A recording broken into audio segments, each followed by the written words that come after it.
¿Qué saber antes de empezar y terminar psicología? Psicología es una carrera maravillosa. Se hacen unas preguntas muy interesantes y ocupa un buen espacio de diálogo y debate al respecto de los porqués que se pregunta la ciencia y la filosofía.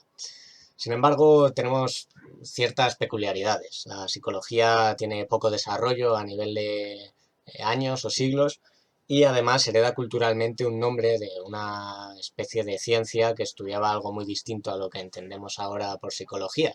Se estudiaba el alma. Tenía más de filosofía que de ciencia y estamos en esa transición que espero no se culmine. Creo que no hay que desligarse de la filosofía a la hora de hacer ciencia, como han pasado en otras ciencias donde la formación filosófica brilla por su ausencia y que puede ser incluso fruto de la despreocupación por el apoyo a que sean una ciencia ya instaurada, como pasa en las neurociencias, donde se estudia el sistema nervioso y se sacan conclusiones muchas veces deliberadas, sin tener en cuenta los principios filosóficos que precisamente sustentan su estudio y que sustentan cualquier ciencia. Luego se caen en cerebrocentrismos, organocentrismos, que si el cerebro piensa, que si tal. Entonces, este repaso que vamos a hacer aquí a tres principios, a tres axiomas filosóficos, además diciendo que son los axiomas filosóficos, creo que son muy útiles tanto para las personas que os estoy pensando estudiar cualquier carrera científica como para los que no, como para los que no estudiáis y os preguntáis por qué es, porque todos nos preguntamos por qué es. Se preguntan desde la religión, desde la filosofía, desde la ciencia, y necesitamos herramientas para tener cierta coherencia y cierto criterio a la hora de hacernos estas preguntas y de dar ciertas respuestas que no son inamovibles ni son eternas, son provisionales como pasa en el mundo de la ciencia y hay distintas posiciones. De hecho, estas posiciones creo que obedecen a una manera de entender la realidad, ¿no? Y la manera de entender la realidad desde la ciencia tiene mucho que ver con estos tres principios que os voy a contar, que no es más que una pincelada, un mísero porcentaje de la totalidad que sería hablar sobre esto.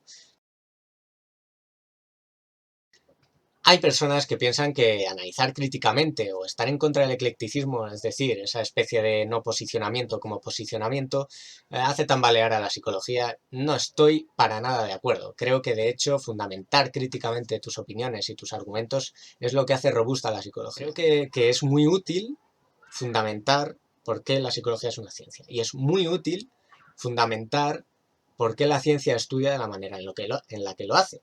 Y para ello vamos a revisar tres principios, tres axiomas filosóficos. ¿Qué son los axiomas filosóficos? Los axiomas filosóficos son una especie de presupuesto, de asunción, que se hace desde la ciencia para poder estudiar cualquier objeto de estudio. Yo qué sé. Pues, por ejemplo, si necesito estudiar el cuerpo humano, siendo un médico, necesitaré que solo haya una materia. Necesitaré que el cuerpo es esto. No que si, pues, por ejemplo, el Reiki, me meto con el Reiki. Si hago así, es una reducción al absurdo, es lo que hay. Si hago así y pienso que estoy reorganizando algo que obedece a otra realidad, no estoy siendo útil respecto a lo que la medicina dice. Ojo, creo que se puede hacer siempre y cuando no times, siempre y cuando no digas que puede hacer lo que las investigaciones dicen que no puede hacer. Si quieres fundamentar que sí que hace cosas, fundamentalo investigando. Luego habrá que ver también si los resultados son fruto de la acción que hace sobre el cuerpo, pero ese es otro tema. Volviendo a lo de los médicos. Imagínate que un médico no es materialista. Pues para realizar sus trabajos le va a costar mucho a nivel de anatomía, por ejemplo, establecer qué es el cuerpo humano. Porque claro, a saber qué entes, a saber qué sustancias, a saber qué cuerpos pueden formar parte del cuerpo humano. Estos principios filosóficos no son científicos, no se pueden demostrar, no se pueden poner a prueba, no puedo decirte la realidad es así. Y además no puedo hacer las preguntas siempre adecuadas. Eh, la filosofía no es fácil, no es un terreno donde poder decir cualquier cosa. De hecho, bueno, me gusta la frase, que no sé a quién se la escuché, pero todos filosofamos, pero no todos somos filósofos. Es decir, el trabajo de filosofar no es sencillo. Cualquiera nos preguntamos los porqués, como os decía, pero no cualquier porqué es útil. Entonces, creo que hay que saber tener cautela también en el terreno filosófico. Tanto que lo digo en el apartado científico, en el apartado filosófico también hay que ser cauteloso. Y con esa cautela os voy a presentar estos tres principios o axiomas filosóficos que tienen mucho que ver con la ciencia y que te ayudarán a discernir entre qué sí y qué no respecto a la psicología, que es un campo donde aún a día de hoy tenemos que decir no a algunas proposiciones que no tienen lugar, no tienen cabida en las ciencias de la salud, con todo el respeto.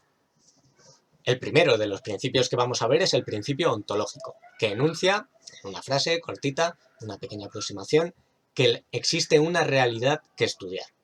Esto tiene implícito el realismo, que enuncia que existe una realidad que podemos percibir mediante los sentidos. Cuidado, esto no quiere decir que lo que percibamos sea la realidad como tal, sino que existe un mundo y que es real, porque lo estoy percibiendo. Aquí surge una pregunta que es principal en el mundo de la psicología. ¿Existe la mente? Bueno, pues la psicología científica tiene una posición al respecto para ser coherente con este principio ontológico. Es monista y es materialista. Asumimos que existe el universo y la sustancia que existe en el universo es la materia y solo la materia. Debes de tener en cuenta que si hablamos de cuerpo y mente de manera distinta, estaremos cayendo en algo contrario al monismo. Estaremos pensando que existe más de una materia, más de una realidad, la realidad mental quizá, y por tanto no estaríamos siendo coherentes con un axioma filosófico que sustenta el cuerpo de conocimientos científicos. El segundo principio que vamos a ver es el principio del determinismo. Este enuncia que la realidad es legal, es decir, que obedece a unas leyes naturales. Con el fin de establecer un orden entre los hechos que ocurren en la realidad, se dice que hay unas leyes naturales que actúan en la consecución de estos hechos, en sus relaciones, y que no cambian con el tiempo. Con esto se ha malentendido, una predestinación, una especie de destino. No, solo está diciendo que hay un cúmulo de variables estudiables que obedecen a leyes a la hora de encontrar relaciones causales entre los hechos. Humildemente pienso que la opción determinista tiene bastante sentido.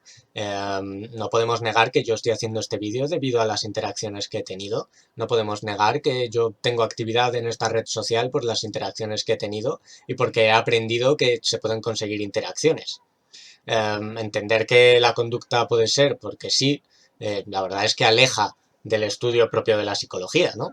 ¿De qué sentido tendría explicar, predecir y controlar la conducta, cuando nos definen que la psicología es una ciencia, suelen utilizarse estas tres palabras, si no se puede predecir la conducta, si no se puede estudiar la elección? Precisamente en psicología tenemos ahí un gran muro a la hora de no aceptar el determinismo. Y llegamos ya al último de estos principios, el principio epistemológico. Este enuncia que la realidad es que se puede estudiar de algún modo. Aquí entra en juego la epistemología. La epistemología la vais a escuchar varias veces, si estudiáis psicología. Es esa parte de la filosofía o esa rama, disculpen los filósofos si meto la pata en alguna cosa de estas, humildemente, es esa parte de la filosofía donde se estudian los métodos mediante los cuales se consigue conocimiento, el conocimiento que se puede conseguir, la validez del conocimiento que se pueda conseguir, suele representarse mediante esta imagen. Desde la epistemología es desde donde se hace uno de los grandes argumentos a la hora de defender que la psicología es una ciencia, como ya dije en otro vídeo, respecto al método que se utiliza, o métodos científicos que se utilizan en la ciencia. La psicología científica bien hecha, pues utiliza esos métodos y obedece a estos axiomas. Y hay muchísima psicología bien hecha, si no yo no estaría aquí y no estaría aprendiendo absolutamente nada, y con la carrera de psicología sí se aprende. En definitiva, teniendo estos tres principios filosóficos y todo el desarrollo que habría detrás, puedes tener en cuenta que si vas a estudiar psicología, vas a estudiar para algunos una herramienta científica, para otros una ciencia natural, para otros una ciencia social, para otros una inutilidad de distinción respecto a ciencia natural y ciencia social. A lo mejor es incoherente que apoye ciencia natural y luego la indistinción, pero en conclusión, vas a estudiar una ciencia que tiene problemas aún. tiene problemas tanto en el posicionamiento contra las pseudociencias, tiene problemas en cuanto al debate entre los dos grandes paradigmas que hay en la psicología científica, que son el cognitivo y el conductual. Y nada, finalizo y dejo abierto con cierta negatividad por mi capacidad ante los problemas que os digo, ¿no? Gurús y magufos siguen aprovechándose de esta disciplina y de las personas. Y pese a esta negatividad respecto a la falta de crítica entre los paradigmas científicos del conductismo y el cognitivismo, la falta de rechazo por parte de los representantes de la psicología en España a los magufos y al pensamiento mágico a la hora de no plantear preguntas, que quizá habría que plantearlas de cualquier manera, ya sea en psicología, en mecánica, en electricidad, en filosofía, sino en la aplicación, en el oficio del personal de las ciencias de la salud. Yo, como mecánico, jamás voy a poner una rueda que sea lisa, sin obedecer a los criterios de seguridad. Y yo jamás, como psicólogo, bueno, esto no puedo decirlo muy alto porque no puedo obedecer a mi propio criterio en todos los oficios, realizaría, pondré un condicional, cosas que no sepa si van a funcionar o si realmente no buscan la razón real por la que ocurren las cosas. Y para saber la razón real debo entender ese real como algo. Y para entender ese real como algo, acudo a estos principios filosóficos, estos axiomas filosóficos que dan sustento a obras como esta de ciencia y conducta humana, o a este de procesos psicológicos básicos, o a toda retahíla de libros de la carrera también, psicología del aprendizaje, por ejemplo. Todas estas argumentaciones tienen su sustento e intentaré que en mis oficios sea lo que aplique, porque creo que será la manera de verdad de ayudar y de promover la producción de conocimiento. Hay tres cosas, únicamente tres cosas que todo alumno tendría que saber y toda persona por extensión para ir por el mundo de Dios, ¿no? Que es el materialismo monista determinista. O sea, ahí está todo. Si tú tienes una visión monista en vez de dualista, materialista en vez de idealista y determinista en vez de libre arbitrio y voluntad y esas cosas, ya lo tienes todo. Pero las tres nociones son antiintuitivas para el hombre, que se cree libre, autónomo, dual, y así estamos, hijo mío. Yo siempre le digo a los alumnos que a mí me pasó y lo he observado en casi todo el mundo, ¿no? A mí me recuerda lo de la entrada aquella del infierno de Dante, ¿no? Aquello de cuando entras ya no hay esperanza, ¿no? En este sentido es al revés, hay esperanza, porque es verdad que se cruza un umbral en un momento determinado el estudiante, y a mí me pasó, y supongo que es justo lo que tú acabas de contar, en el que te das cuenta de la lógica interna que tiene el sistema conductista frente a todo lo que tienes alrededor. Y es una especie de conversión, no es exactamente una conversión, es una cuestión de fe, es una cuestión de racionalidad, pero es irreversible, ¿verdad? Ese repertorio de conducta, ¿no? Exactamente, y sobre todo porque contrariamente a otros enfoques, te da un marco global de lectura no solo de la conducta de un individuo, sino casi como para interpretar muchos aspectos de la sociedad. A los estudiantes de psicología yo les diría, tienen ustedes una responsabilidad enorme.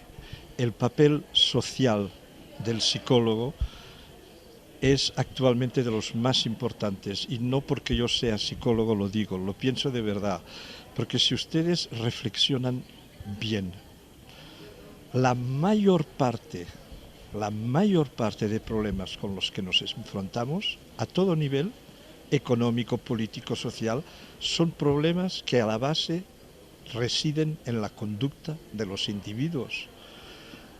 Lo que hacemos es conducirnos, y de esta conducta depende que el mundo sea mejor, sea peor, Y el trabajo social de un psicólogo para transformar esa sociedad me parece el reto mayor del siglo XXI, más que el de los bioquímicos, más que es estar en el meollo del asunto, en la transformación social más importante, que es la de la conducta humana.